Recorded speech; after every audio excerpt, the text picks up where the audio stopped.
Good morning, everyone. Good morning, sir. Good morning, sir. Good Good morning, sir. morning. Good morning sir. आज हम जो कल जहां हमने छोड़ा था उससे आगे आज हम स्टार्ट करने की कोशिश करेंगे। और जैसे आप लोगों को पता ही है, हमारा जो इंटरेक्शन है इस टॉपिक पे जो हो रहा है वो क्लास कॉन्फ्लिक्ट है। कार्ल मार्क्स की theory class and class struggle, उस पर ये लेक्चर पूरा चला हुआ है। तो आज कल हमने क्लास कॉन्फ्लिक्ट के जो मेन इंग्रेडिएंट्स हैं, मेन इंग्रेडिएंट्स जो कि अब्राहम मॉर्गन की जो किताब है उसमें ये लिखे हुए हैं। और कार्ल मार्क्स ने जिन पॉइंट्स की बात की है वो साइंटिफिकली, सिस्टमेटिकली रेवोल्यूशन कैसे आ सकता है, सामाजिक बदलाव कैसे होता है, उसको इंगित करते हैं, उसकी ओर इशारा करते हैं। तो कल तक हमने जो 5 पॉइंट हमने देखे थे, उन 5 पॉइंट्स का थोड़ा सा एक रिकैप 2 मिनट मैं पहले लेना चाहूंगा। उसके बाद हम छठे पॉइंट की ओर बढ़ेंगे और इसको आज कंप्लीट कर देंगे हम। पहला पॉइंट था, जैसे हमने देखा ही था, that was development of proletariat. Second was importance of property and third was identification of economic and political power and authority. जो चौथा पॉइंट था that was polarisation of classes, और पांचवा पॉइंट था that was the theory of surplus value. इन पांचों points में development of प्रोलेटरिएट से लेकर सरप्लस वैल्यू की थ्योरी तक का जो इंटरेक्शन हमने किया था, उसमें हमने यही पाया कि कार्ल मार्क्स ने सिस्टमेटिकली पहले किस तरह से वर्गों का निर्माण होता है उसकी बात की, और जिसमें डेवलपमेंट ऑफ प्रोलेटरिएट, जो कि पहले से ही प्रोलेटरिएट पाए जाते हैं, दो वर्ग बड़े, एक को बुर्जुआ कहा जाता है और जिसे हैव्स भी कहते हैं, और जो कि उत्पादन की प्रक्रिया का मालिक होता है और उत्पादन की प्रक्रिया को अपने तरीके से वो चलाता है। दूसरा व्यक्ति जो है उसे प्रोलेटरिएट कहा जाता है या हैव नॉट्स कहा जाता है, और वो उसका उत्पादन की प्रक्रिया में कोई भी उसका योगदान as a such, as a honour नहीं होता, परंतु वो उत्पादन की प्रक्रिया को एग्जीक्यूट करता है, संचालित करता है, उसको एग्जीक्यूट करता है, संचालित करता है। और इस तरह से उसका महत्वपूर्ण योगदान ये group of peoples, group of workers होते हैं, डिफरेंट कैटेगरी में, skilled, unskilled, semi skilled workers होते हैं, जो उस व्यवस्था को, या जिसे हम कहते हैं उत्पादन की प्रक्रिया को रेगुलेट करते हैं, चलाते हैं। तो कार्ल मार्क्स ने ये कहने की कोशिश की थी कि डेवलपमेंट ऑफ प्रोलेटरिएट सबसे पहले होता है, उसके बाद उसी से संबंधित जो है identification of economic and political power and authority की बात उन्होंने की, कि जिसका जो रुतबा जहां है उसके मुताबिक उसकी आर्थिक और राजनीतिक उसकी सत्ता क्या है, और उससे सत्ता से जुड़ा हुआ उसके अधिकार क्या है, अथॉरिटी क्या, प्राधिकार जिसको हम बोलते हैं, वो क्या है, उसके साथ वो संबंधित रहता है। तीसरे जगह पे उन्होंने ये देखने की कोशिश की थी कार्ल मार्क्स ने कि इसके आधार पे प्रॉपर्टी का क्या इंपॉर्टेंस है। प्रॉपर्टी आप लोगों को पहले हमने बात की थी, बताया था, प्रॉपर्टी कुछ नहीं होती है, परंतु ये एक एक्सक्लूसिव राइट होता है, exclusive right over anything to possess, to use and to dispose it off. उसके हिसाब से फिर हमारी पूरी अधिकार, authority, power and authority determine होती है। और उसके बाद फिर जब पावर एंड अथॉरिटी डिटरमाइन हो गई तो फिर पोलराइजेशन ऑफ क्लासेस होता है। ये चौथा स्टेप है कार्ल मार्क्स के मुताबिक। पोलराइजेशन ऑफ क्लासेस में सिंपल शब्दों में क्या होता है, जैसे पहले हमने बात की आपसे कि बुर्जुआ और प्रोलेटरिएट, जो दो बड़े बड़े जो वर्ग हैं, उन वर्गों के इर्द गिर्द, उन वर्गों के इर्द गिर्द सारे उन वर्गों से संबंधित जितने भी लोग हैं वो वहां जुड़ने लगते हैं, और ये पोलराइजेशन होता है। जब पोलराइजेशन होता है तो फिर उसके बाद अगला जो स्टेप आता है, that step is surplus value. Surplus value, जैसे पहले हमने आपसे बात की थी, surplus value is that value which earn beyond necessary labour time. Necessary labour time के अलावा जो वैल्यू अर्न की जाती है उसे हम सरप्लस वैल्यू कहते हैं।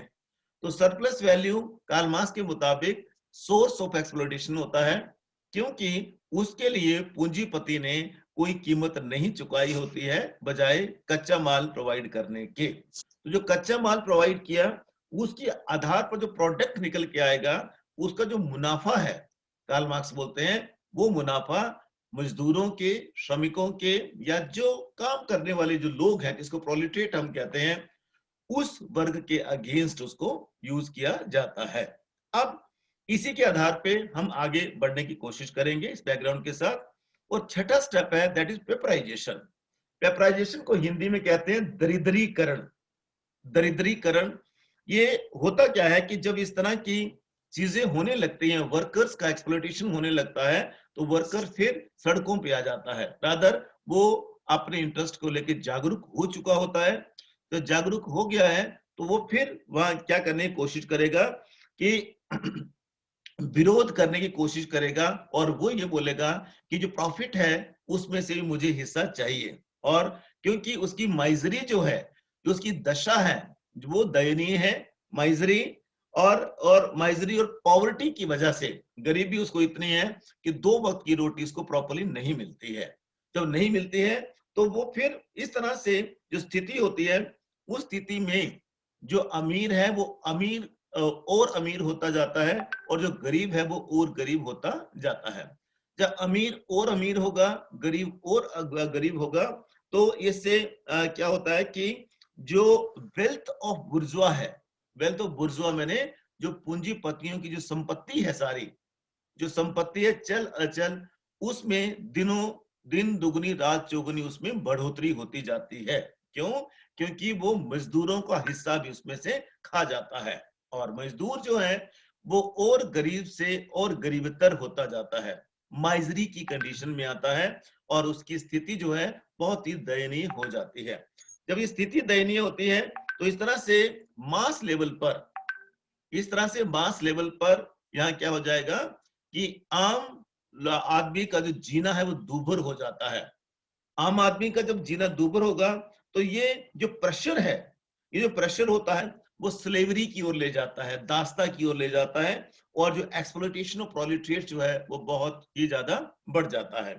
और जो बढ़ेगा तो in every mode of production, चाहे उत्पादन का कोई भी, चाहे उत्पादन का कोई भी काल रहा हो, जो कुछ भी रहा हो, उसमें सारी की सारी जो चीजें हैं वो सारी की सारी चीजों से प्रभावित करते हैं।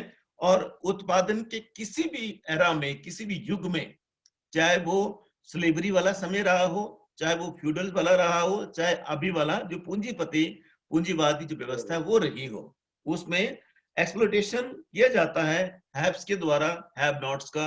और जब उसे लेबर के बदले उसे प्रॉपर जो भी काम करता है उसके बदले उसको पैसा नहीं मिलता है, एवेन्यूज उसको नहीं मिलते हैं। जब पैसा नहीं मिलता है तो कार्ल मार्क्स ये कहने की कोशिश करते हैं कि इसकी वजह से एक्सप्लॉयटेशन बढ़ता है, और जो स्कैर्सिटी ऑफ रिसोर्सेज है वो भी बढ़ जाते हैं, और ये व्यक्ति विशेष खास करके जो श्रमिक वर्ग है वो दरिद्रता की ओर बढ़ता है, और ये दरिद्रीकरण उसे आगे ले जाने के लिए उसे मजबूर करता है, और अगली स्टेज को जन्म देता है, और जिस स्टेज को हम बोलते हैं एलिनेशन। एलिनेशन माने अलगाव। अब जिस काम के लिए उसने करना है, जो काम वो कर रहा है, उसके बदले अगर उसको 2 वक्त की रोटी नहीं मिल रही है, उसके बच्चों को, उसके परिवार को अच्छा खाना नहीं मिल रहा है, और जो जीवन की दूसरी जो जरूरतें हैं वो पूरी नहीं हो रही हैं, तो अब यहाँ ये क्या करेंगे, अब यहाँ एलिनेशन की स्थिति पैदा हो जाएगी। एलिनेशन माने अलगाव। अलगाव माने इसको बोलते हैं इंस्ट्रेंजमेंट, फीलिंग ऑफ इंस्ट्रेंजमेंट। इंस्ट्रेंजमेंट माने अजनबीपन। अजनबीपन किससे? अजनबीपन उस व्यवस्था से जिसका कि वो हिस्सा है। वो अपने आप को आइसोलेट फील करता है, अपने आप को अलग फील करता है, और जब ये अलग फील करता है तो इस स्थिति को हम अलगाव कहते हैं। अलग किसके से फील करेगा? सबसे पहले उसे फील करेगा जिसका कि वो हिस्सा है। वो हिस्सा किसका है? उत्पादन की व्यवस्था का, सिस्टम ऑफ प्रोडक्शन का हिस्सा है वो। उत्पादन की व्यवस्था का हिस्सा है, उससे वो अपने आप को अलग फील करेगा। और फिर दूसरा किससे फील करेगा? जो उत्पादन की व्यवस्था में वो काम करता था, जो काम करता था, product what he is producing, he is feeling alienate from that product also, because he's not working in the system of production, and he's not producing what he was producing earlier or already whatever he was producing. तो जो पहले वो produce कर रहा था वो आज produce नहीं कर रहा है, तो product what he is producing, वहां से भी वो अपने आप को एलिनेट फील करता है। और सबसे भयानक स्थिति जो है, जब ये दोनों चीजों से ये अपने आप को इक्विप नहीं कर पाता है, तो सबसे भयानक स्थिति आती है कि he is feeling alienated from society, समाज से अपने आप को ये एलिनेट फील करता है। और ये सबसे खतरनाक स्थिति होती है कार्ल मार्क्स के मुताबिक, कि जब अपने आप को समाज से ही एलिनेट फील कर लेगा, तो फिर उसके पास जिंदा रहने की कोई वजह नहीं होती है। यहां आके दो स्थितियां पैदा होती हैं बेटा जी। एक स्थिति करो या मरो की होती है, कि या तो मैं कर जाऊं या तो मैं मर जाऊं। और यहां से या तो वो सुसाइडल थॉट उसके अंदर आती है, सुसाइड करने की सोचता है, या तो फिर विद्रोह का झंडा उठा लेता है इस व्यवस्था के खिलाफ। जब विद्रोह का झंडा उठाएगा तो इसमें सिंपल शब्दों में क्या हो जाएगा, जब उसने झंडा उठा लिया तो झंडे के साथ फिर यहाँ एक अगली स्थिति आएगी जिसको हम बोलते हैं class solidarity and antagonism. Class solidarity. अब यहाँ क्या हो जाएगा कि जितने भी लोग हैं, चाहे वो बुर्जुआ में है चाहे वो प्रोलेटेरिएट में है, अब उनका क्लास सॉलिडेशन होगा। सॉलिडेरिटी माने वर्ग एकता यहाँ आएगी, और साथ में एंटागोनिज्म है जो कि एंटागोनिस्टिक है। एंटागोनिस्टिक माने अलग है, विरोधाभासित है। वो विरोधाभासित कैसे कि जो बुर्जुआ है उसकी क्लास अलग है, जबकि जो प्रोलेटेरिएट है उसकी क्लास अलग है। दो अलग अलग क्लासें जो हैं अपने अपने कंसोलिडेशन के लिए काम करेंगी। और यहाँ क्या होगा, फिर यहाँ क्या हो जाएगा, अपने कंसोलिडेशन के लिए जब काम करेगी तो ये क्या हो जाएगा कि एक ग्रुप जो है, श्रमिकों का जो ग्रुप है, चाहे वो छोटे लेवल पे काम करने वाले, स्किल है, अनस्किल्ड है, सेमी स्किल्ड है, कोई भी, anyone whosoever working for that very system of production, वो एक ग्रुप में आ जाते हैं और उनकी एक क्लास बनती है।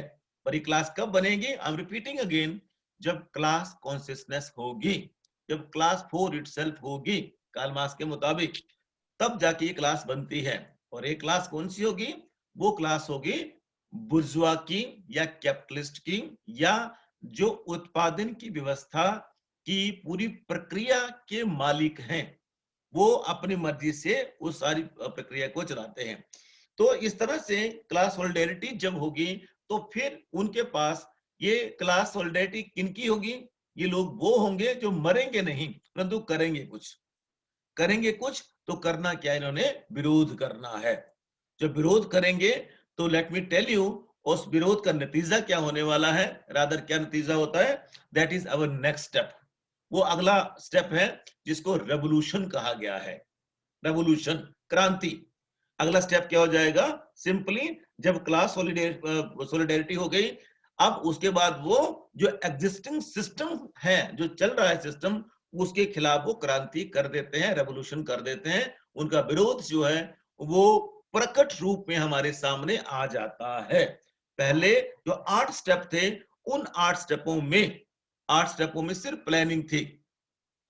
8 स्टेपों में सिर्फ प्लानिंग थी, और उस प्लानिंग की वजह से वो सारा का सारा इसको कर रहे थे। और जब उसको कर रहे थे तो उसमें क्या हो जाता है कि वो पूरी तरह से अब यहाँ क्या करेंगे, यहाँ पूरी तरह से रेवोल्यूशन कर देंगे और यहाँ क्रांति होगी। और कार्ल मार्क्स के मुताबिक वो कहते हैं कि जब एक्सप्लॉयटेशन की हाइट हो जाती है, हद हो जाती है किसी चीज की, तो उसके बाद व्यक्तियों के पास कुछ नहीं बचता है, लोगों के पास, आम आदमी के पास, तो वो फिर रेवोल्यूशन करता है। और यहाँ ट्रेड यूनियंस का सहारा लिया जाएगा। यहाँ ट्रेड यूनियंस बने जो उस सिस्टम में जो लोगों को इकट्ठा करने का जो काम है वो यूनियंस करती हैं। और जब लोग इकट्ठे रहेंगे तो वो वहां अपने वेजेस के लिए, अपने अधिकारों के लिए, अपने इंटरेस्ट के लिए उस व्यवस्था के खिलाफ वो क्या कर देंगे, रेवोल्यूशन कर देते हैं। और ये रेवोल्यूशन कैसा होगा, कार्ल मार्क्स के मुताबिक ये रेवोल्यूशन जो होगा वो एक ऐसा रेवोल्यूशन होगा जो एग्जिस्टिंग व्यवस्था को बदल देगा, एग्जिस्टिंग व्यवस्था को बदल देगा। 1917 की रूस की क्रांति इसका सबसे बड़ा उदाहरण है। तो उसके बाद क्या हो जाएगा, जैसे ही होगा तो इसमें पूंजीपतियों का नाश हो जाएगा, पूंजीपतियों को मार देंगे, उनका नाश हो जाएगा, ब्लड शेड होगा। और ब्लड शेड होने के बाद जो कैपिटलिस्ट हैं, जो कि बहुत ही कम नंबर में हैं, और जो श्रमिक वर्ग है वो उनका नंबर बहुत ज्यादा है। जो कैपिटलिस्ट हैं, रिपीटिंग, बहुत ही कम नंबर में, संख्या उनकी बहुत कम है कि एक फैक्ट्री का एक ही मालिक होगा या 2 या 4 या 10 मालिक होंगे, परंतु उस फैक्ट्री में काम करने वाले हजारों मजदूर होंगे, हजारों एम्प्लॉय होंगे जो उस फैक्ट्री के लिए काम करेंगे। जब हजारों एम्प्लॉयज हैं तो उसके बदले वो सारे के सारे उस मालिक को खत्म कर देंगे। और जब मालिक को खत्म करेंगे तो ये रेवोल्यूशन जो होगा हिस्टोरिकल होगा। अगर ये कामयाब हो जाता है, जब कामयाब होगा तो फिर अगला स्टेप आएगा, अगला स्टेप आएगा, that step will be dictatorship of the proletariat. यहां क्या हो जाएगा कि प्रोलेटरिएट माने श्रमिक वर्ग के हाथ में पूरा अधिनायक तंत्र आ जाएगा। अधिनायक तंत्र माने डिक्टेटरशिप जो होगी वो प्रोलेटरिएट के हाथ में आ जाएगी, क्योंकि यहाँ क्या हुआ है, पूंजीपतियों को यहाँ मार गिराया गया है, एग्जिस्टिंग सिस्टम को यहाँ खत्म कर दिया गया है। और अब इसकी जगह एक नया सिस्टम आएगा जो कि पॉइंट नंबर 10 है हमारा, and that is dictatorship of the proletariat. Karl Marx ने ये महसूस किया कि जब ब्लडली ये रेवोल्यूशन होगा तो उसमें सारे पूंजीपति जो हैं वो खत्म हो जाएंगे। और जब पूंजीपति खत्म होंगे तो ये क्लास कॉन्फ्लिक्ट की सोसाइटी को टर्मिनेट कर देंगे।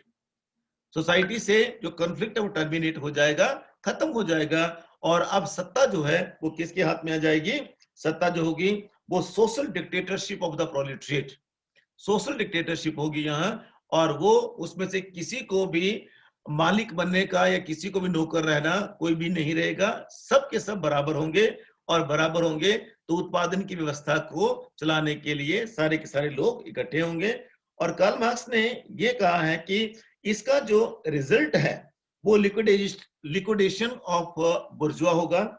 और जब बुर्जुआ का लिक्विडेशन हो जाएगा तो जो पावर है और अथॉरिटी जो पॉइंट नंबर 3 में हमने देखी थी, वो पावर एंड अथॉरिटी अब उनके कैपिटलिस्ट के हाथ में नहीं होगी, आप इन प्रोलेटेरिएट्स के हाथ में आ जाएगी। जब इनके हाथ में आएगी तो ये एक ऐसा ट्रेमेंडस फेस होगा जिसमें कि स्टालिन एक सा बहुत बड़ा एग्जांपल है। स्टालिन ने रशिया में जो लाया था रेवोल्यूशन, वो सबसे बड़ा एग्जांपल है। और यहाँ कम्युनिस्ट जो हैं उनका शासन होगा और ये कंट्रोल करेंगे पूरी व्यवस्था को, और पूरे उसको ये पूरा कंट्रोल करेंगे। जब उनको कंट्रोल करेंगे तो कहने का मतलब क्या हो गया, फिर इससे जो अंतिम स्टेप है हमारा वो हमारे सामने आएगा। और अंतिम स्टेप है उसको हम बोलते हैं inauguration of communist society, inauguration of communist society. यहाँ समयवादी समाज की रचना होगी। ये 11वां पॉइंट है, आपकी किताब में लिखा हुआ है 11वां पॉइंट है। और इसमें क्या होगा कि after the attainment of successful revolution, जैसे ही उस रेवोल्यूशन को सक्सेसफुली ऑब्टेन करेंगे उसके बाद no one will be the master and no one will be the slave और no one will be the worker. अब कोई भी मास्टर नहीं रहेगा, ना ही कोई वर्कर रहेगा। और अब यहाँ क्या हो जाएगा, everyone will be owing that system of production, सारे के सारे उस उत्पादन की व्यवस्था का हिस्सा होंगे, मालिक होंगे। और हिस्सा होने के साथ साथ फिर वो क्या करेंगे, उसको इस तरह से लेने की कोशिश करेंगे कि इंसान के हाथों इंसान का शोषण ना हो। ये मेन इसका जो है ध्येय है, रादर जो मेन इसका मोटो है कम्युनिस्ट सोसाइटी का, वो यही होगा कि इंसान के हाथों इंसान का शोषण बंद, इंसान के हाथों इंसान का शोषण नहीं होगा, ऐसा इसमें कहने की कोशिश की गई है। और कैपिटलिस्ट सोसाइटी जो होगी that will be purely classless society. Classless माने वर्ग विहीन समाज एक बनेगा जिसमें कोई वर्ग नहीं होगा, कोई मालिक नहीं होगा, कोई मजदूर नहीं होगा, परंतु सारे के सारे इकट्ठा होकर उस उत्पादन की व्यवस्था को, उत्पादन की प्रक्रिया को वो चलाएंगे। और जब वो चलाएंगे तो इसका सिंपल शब्दों में अर्थ क्या होगा कि ये जो कॉन्फ्लिक्ट है, रादर एक्सप्लॉयटेशन है, वो पूरी तरह से गायब हो जाएगा, लुप्त हो जाएगा। जब गायब होगा, लुप्त होगा, तो वो पूरी तरह से एक ऐसे सिस्टम बनेगा जो कि हर व्यक्ति की जरूरत को पूरा करने वाला होगा, हर व्यक्ति की जरूरत को पूरा करने वाला, और हर व्यक्ति अपनी जिम्मेवारी को समझते हुए अपना मैक्सिमम देगा, अपना बेस्ट देगा, सिस्टम को अपना बेस्ट देगा, उत्पादन की प्रक्रिया को, और जो भी प्रोडक्ट होगा उत्पादन की प्रक्रिया से जो बाहर निकल के आएगा वो सारा का सारा बराबर बांटा जाएगा, और इस तरह से बांटा जाएगा कि कोई भूखा ना रहे, कोई गरीब ना रहे, और सबको जीवन की बेसिक जरूरतें कम से कम सबकी पूरी हो। ये कार्ल मार्क्स ने कहने की कोशिश की। तो आपने देखा पॉइंट नंबर 1 से लेके पॉइंट नंबर 11 तक आते आते पूरी व्यवस्था को कॉन्फ्लिक्ट के थ्रू, जो कॉन्फ्लिक्ट की थ्योरी है उसको समझाने की साइंटिफिक कोशिश जो है कार्ल मार्क्स के द्वारा की गई है। तो इसके बारे में यही था। इसका क्रिटिकल इवेल्युएशन जो है, इसका मूल्यांकन जो है वो आप खुद पढ़ लेना, क्योंकि अगर मैं बताने लगा तो फिर यहाँ क्या हो जाएगा कि जो अभी तक हमने समझा वो सारा का सारा फिर वो रिफ्यूट हो जाएगा। आपके हिंदी मीडियम में भी लिखा हुआ है ये, और इंग्लिश मीडियम में भी लिखा हुआ है, तो उससे ज्यादा नहीं लेना आपने, उसके 5-7 पॉइंट ही लेना है, मैक्सिमम 1.5 पेज, 1-1.5 पेज से ज्यादा नहीं, क्योंकि अदरवाइज फिर आप एक ही क्वेश्चन को अटेम्प्ट कर पाएंगे। क्योंकि इसके भी 11 पॉइंट है, पहले आपको कंसेप्ट ऑफ क्लास लिखना है, क्राइटेरिया लिखना है, और उसके बाद क्राइटेरिया के बाद उन क्राइटेरियाज के बेस पे फिर ये 11 पॉइंट आपको लिखने हैं। तो 11 पॉइंट से भी आपके कम से कम 4 पेज भरेंगे, इंट्रोडक्शन के 2 पेज भरेंगे, 6 पेज हो गया, और 1-1.5 पेज कंक्लूजन का भी है। तो 7-8 पेज काफी होते हैं बड़े क्वेश्चन को आंसर करने के लिए। तो ये इन पॉइंट्स को आप याद रखें और सही से इसको करें। तो इसी के साथ ये वाला जो लेक्चर है आज वाला, इसको खत्म करते हैं, और कल हम अगला यूनिट जो है उसको करेंगे। अच्छा, एक चीज और हुई है,